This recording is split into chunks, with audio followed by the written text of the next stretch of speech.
Hey guys, hi, welcome back once again. My name is Vaishali, and today I'd like to talk about our programming. Or if I had to reframe it, I can even say our conditionings. Essentially, the conditions that we grew up in, the cultural, the environmental, the socio-economic factors, the political factors, the financial factors, the educational factors, that all had a cumulative effect on the way we think, the way we feel, and the way we perceive our reality. The perception of the reality that is formed both on intrapersonal as well as on shared interpersonal levels.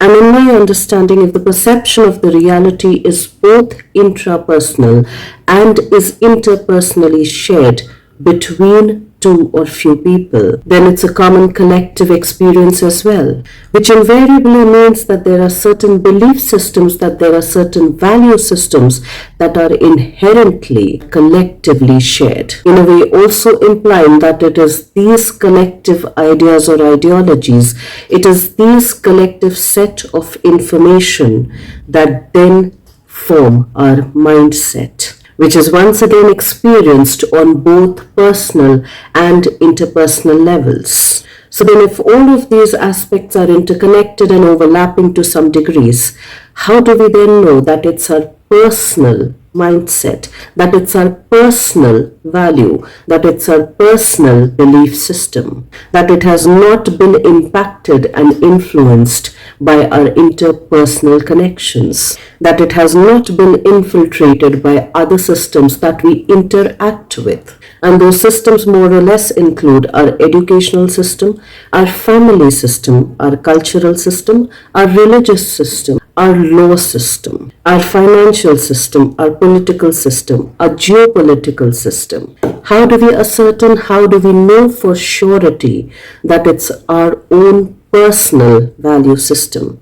Unless, of course, we've taken the time to reflect, and unless, of course, we've taken the time to discern it for our own selves, or rather our own personal selves, which we label as I, me, and myself. So let's take up a couple of examples here, or even a few examples over here, to be able to reflect and to be able to discern for ourselves what essentially is true for our core element. What makes it more intrapersonal so that we come across as our most authentic self every time that we have an interpersonal connection as well, or every time that we engage in an interpersonal connection. So in the beginning I talked about programming. So what essentially is a program? It's a series of events formulated or structured based on the information that is provided. Exactly like the way our technology works. Exactly like the way all of our systems work. And based on this systemic information that comes out from the outside world, that is downloaded from the outside, gets uploaded in the inside.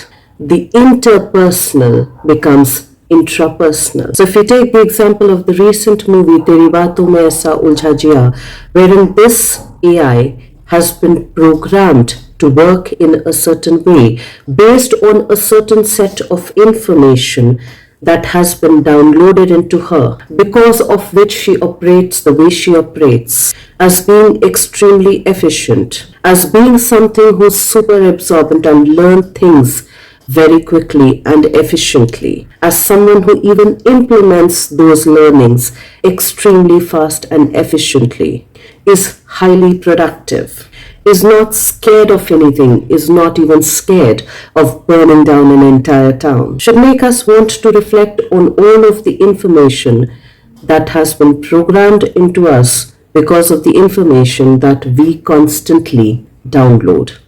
Let's take another example from the movie Three Idiots, wherein there's a bunch of people in this college who are functioning in a very automatic mode, wherein life is a race and life is a very competitive race and it's a jungle out there. And so quite naturally, it's every man for himself and every man on each other's throat. not essentially trying to support the other, but trying to outdo the other, outrun the other, wherein joy has to commit suicide because joy cannot exist in such a hyper-competitive world.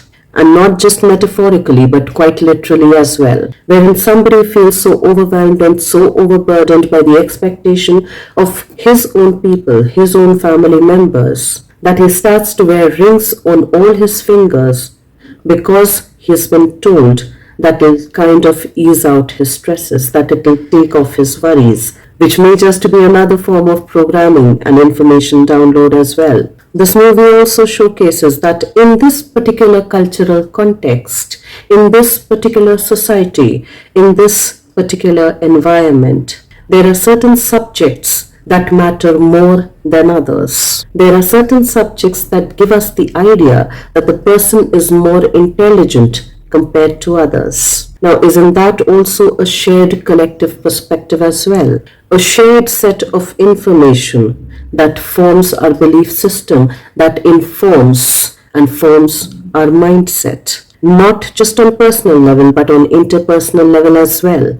This movie also reveals that just like Farhan, who's trying to live up to his parents' expectations, essentially trying to live their dreams as his own dream, there are a whole lot of people in our society who are living somebody else's expectations, who are living somebody else's desires, who are living somebody else's outcomes that they wanted for themselves, who are living the lives, the dreams, and the aspirations that are not their own, but that has been downloaded onto them, which they have then uploaded in their own systems, in their own personal belief systems. It's like an attire, a garment that really doesn't fit them well. But since it's something that's just been handed down to them, that's just been passed on to them, they've taken it and worn it as their own, even if they don't like how they feel in it, even if it robs them of their own confidence, even if they lose their self-trust as a result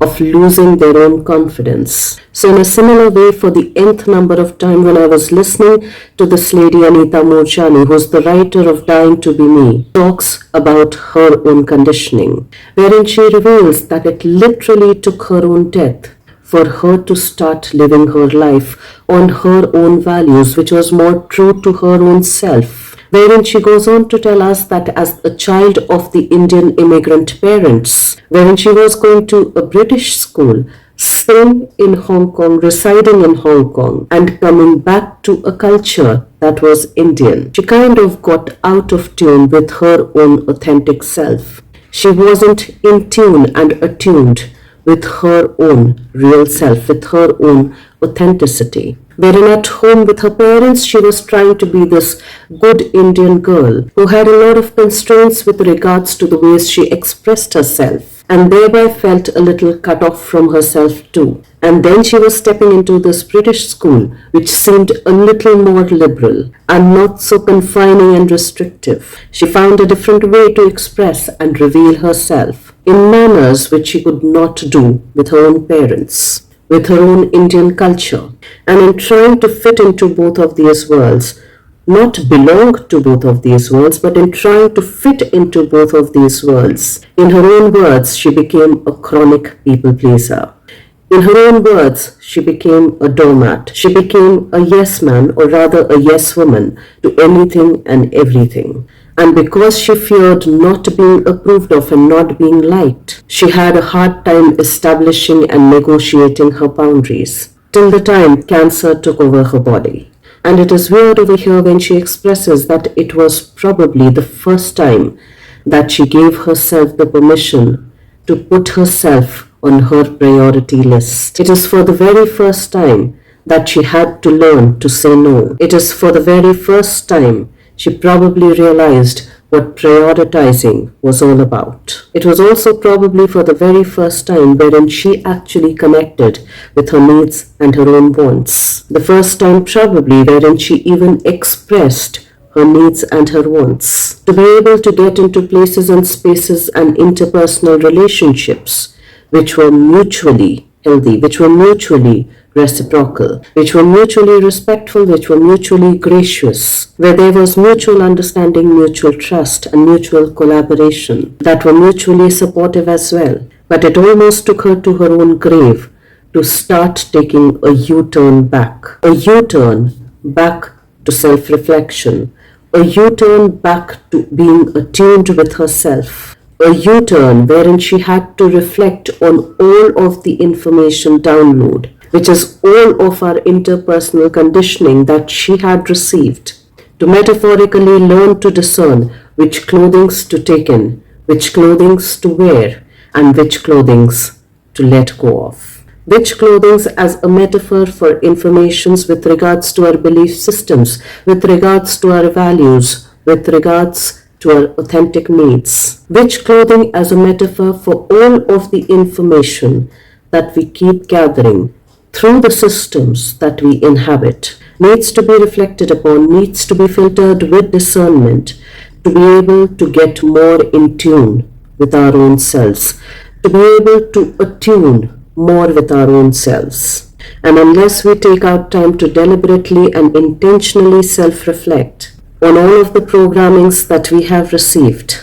that have built up our mindset, that is shared on intrapersonal and interpersonal levels, just like Shifa will probably be burning down the entire cities, or jumping off the buildings, killing the joy within us. Or just like Farhan, we'll be living somebody else's expectations, we'll be living somebody else's desires and dreams that they probably had for their lives, but which may not necessarily be true on a very personal core level. Or just like Anita Moorjani, probably someday writing, dying to be me. Let's just out of curiosity and for a greater level of self-awareness, let's give ourselves a little time to reflect on all of our downloaded information, or at least as much as we possibly can, to ascertain for ourselves that all of the downloaded information that we have received from the systems that we have constructed for ourselves, from the systems that have even constructed our mindsets, are they true for us, and how far are they true for us? Do we feel more attuned with ourselves? Do we feel more in tune with our inner selves? Or are we alienated, are we disconnected from our own authentic selves? Let's try and do that for ourselves. Let's try and check on our inventories with regards to the information download, our information that has programmed us to the way we think we are, to the way we think we should be, to the way we think we ought to be. Let's try and do that for ourselves, and I will see you once again the next week. Till then, stay tuned in. And guys, if you do like the contextual content of these videos, please do like, share and subscribe.